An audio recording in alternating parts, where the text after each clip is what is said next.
Masachet Kretot résumé du Daf Yudchet. La Gemara a ramené une marloquette. Est-ce que quelqu'un qui a mangé, à propos du Hacham Taloui, il a mangé donc, le Hacham Taloui vient en général pour quelqu'un qui a un safek, s'il a fauté ou pas. Il a mangé un morceau, il ne sait pas si c'est Chelev, interdit, ou Shuman, permis. Ou bien il y avait deux morceaux devant lui, un qui était Chelev, un qui était Shuman, il a mangé un des deux, il ne sait pas lequel, et alors il est Chayav d'un Korban Hacham Taloui. Donc on a ici une marloquette, est-ce qu'il faut qu'il y ait deux morceaux, ou même sur un morceau il est Chayav. La Gemara ramène donc celui qui dit que sur deux morceaux il est chayav, sur un morceau il n'est pas chayav.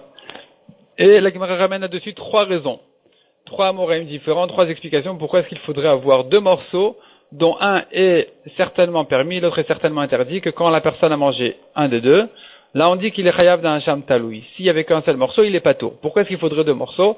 Soit on apprend du pasuk qui dit au pluriel mitzvot, soit il faut qu'il ait laissé un morceau pour qu'on puisse vérifier selon le morceau qui est resté quel est le morceau qui a été mangé. En amenant le morceau qui est resté chez un baki, chez un compétent, un professionnel, il saura nous dire qu'est-ce qui se trouve devant lui. Et avec ça, on pourra savoir ce qui a été mangé. C'est une condition obligatoire pour le rendre chayav d'un hacham taloui. Donc il faut qu'il ait laissé un morceau. Troisième explication, c'est de dire que ikva isura, que le isur soit installé, soit ait été fixé devant lui pour dire qu'il est chayav d'un hacham taloui. Mais s'il y a eu qu'un seul morceau, peut-être qu'il n'a jamais été interdit ce morceau-là. Donc il n'y a pas eu certainement un issour qui soit installé et fixé devant lui. Dans ce cas-là, il est pas tour de hacham taloui. Ça c'est la troisième explication. La Gemara elle ramène les nafkaminot, les différences entre les trois explications différentes. Dans quel cas, dans certaines nafkaminot, selon certaines explications, il sera chayav, selon d'autres explications, il sera pas tour. Ensuite, la Gemara continue et dit, celui qui a mangé un seul morceau, sur lequel on a un safek, si c'est Chelev ou Shuman, on en est arrivé à la marloquette entre Rabbi Eliezer et Chachamim. Selon Rabbi Eliezer, il est chayav, même si c'était qu'un seul morceau, selon Chachamim, il est pas tour. Et la Gemara demande, mais selon Rabbi Eliezer, un homme peut amener de Hacham Taloui quand il veut. C'est pas la peine d'attendre qu'il ait mangé un morceau de safek. Rabbi Eliezer dit, puisque le Hacham Taloui vient pardonner un doute de Averot, alors tout le temps, un homme, il est dans le doute. Mais la Gemara répond non, ça va comme Baba Ben Bouta qui dit que il faut qu'il y ait quand même un minimum de raison de doute. Sans aucune raison, on n'amène pas Stam à Hacham Taloui. Ensuite, on a une nouvelle braïta. Deux morceaux, un de Shuman, un de Chelev. Est venu le juif, il a mangé le premier, le goy a mangé le deuxième, le juif est chayav dans Hacham Taloui. Le goy a mangé le premier, le juif a mangé le deuxième. Selon Rabbi, il est chayav. Selon Tanakama, il est patour. Selon Tanakama, il est patour parce qu'il ne restait pas un deuxième morceau au moment où le juif a mangé. Selon Rabbi, il est quand même chayav. Le juif qui a mangé le premier morceau, Beshogeg, il ne savait pas que c'était un safek chelev. Le deuxième morceau, il a mangé alors qu'il savait que c'était un safek chelev. Il est chayav pour le premier morceau. Si par contre il a mangé le premier morceau Bemezid en sachant que c'est un safek chelev, il a mangé ensuite le deuxième morceau Beshogeg. Selon Tanakama, à nouveau, il est patour parce que pour le premier, il est patour puisqu'il était Mezid. Pour le deuxième, il est patour parce qu'il n'en restait pas un deuxième. Selon Rabbi, il est chayav, même s'il ne restait pas un deuxième. Donc il est quand même chayav pour le deuxième.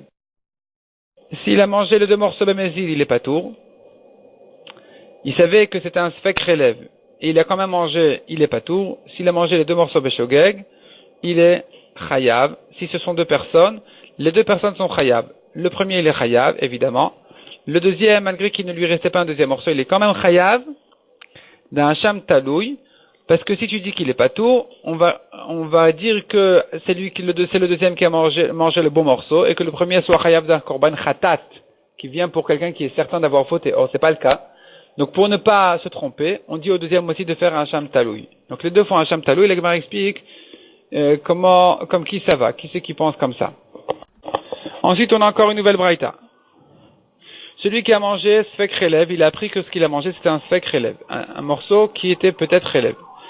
Et après qu'il a appris ça, il a mangé à nouveau un deuxième morceau, sans savoir, et à nouveau on lui dit, mais tu sais ce deuxième morceau là aussi, il est un sfek chelev, peut-être que c'est du chelev.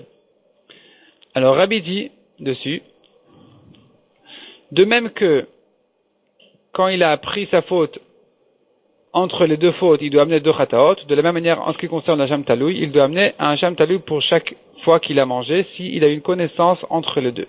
Il a une connaissance de sa faute, ou bien de sa faute dans le doute, il doit partager ses hachamot, il doit amener 2 korbanot hacham, tandis que selon Chachamim, Rabbi Yossi, Rabbi Yehuda, Rabbi Elazar, Rabbi Shimon, eux disent qu'un korban hacham talui est suffisant pour ce qui a été mangé avant sa connaissance et même après ce qui a été mangé après qu'il ait appris que le premier morceau était peut-être chelev. La Gemara selon Rabbi qui dit qu'il doit partager ses hachamot, la Gemara se demande, la Gemara ramène une machloket amorim, est-ce que dans ce cas-là, est-ce que cette connaissance de safek est suffisante pour partager aussi ses chataot? Donc quelqu'un qui a mangé du chelev et il a appris que ce qu'il a mangé c'était peut-être du chelev. Il a remangé du chelev, et après on lui dit, tu sais, les 2 morceaux étaient du chelev. Est-ce que je dis que cette connaissance qui est passée au milieu, elle partage ses chataot en 2 ou pas?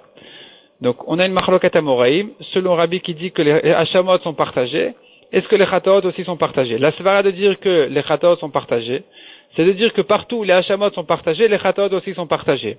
Donc ici aussi on devrait dire que les chataot sont partagés, de même que les hachamot sont partagés. La Gemara s'étonne un peu dessus.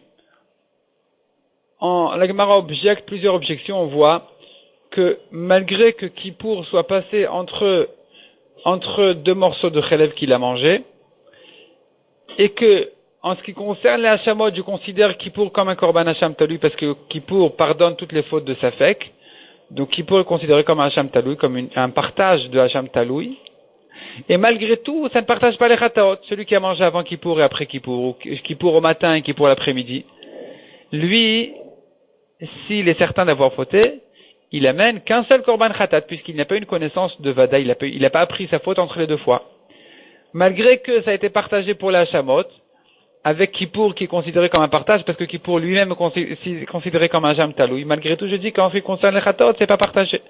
Donc ça objecte l'idée qu'on a dit que partout où les hachamot sont partagés, les chataot sont aussi partagés. La Gemara répond effectivement, ça va comme Rabbanan. Selon Rabbanan, il n'y a pas de question, parce que Rabbanan dit qu'il amène qu'un seul korban hacham pour tous les morceaux qu'il a mangés, même si entre les morceaux il a appris que peut-être que c'était du chelev ce qu'il avait déjà mangé. Il n'y a pas de partage pour les hachamot, et donc il n'y en aura pas non plus pour les chataot. Donc cette connaissance de Safek n'est pas considérée comme un partage du tout. Tandis que Rabbi qui pense que la connaissance de Safek est considérée comme un partage en ce qui concerne les hachamot, là je pourrais peut-être accepter de dire que c'est aussi un partage en ce qui concerne les chataot.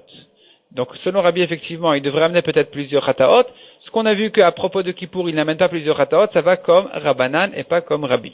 La Gemara ensuite prouve que cette Mishnah elle est 8 comme Rabbi, mais la Gemara dit c'est pas grave si la Sefa va comme Rabbi, on dirait que la Recha va comme Rabbanan. La Gemara amène encore une autre objection de quelqu'un qui a profité du Ekdesh, une demi-prouta aujourd'hui, une demi-prouta dans 3 ans, ça s'associe.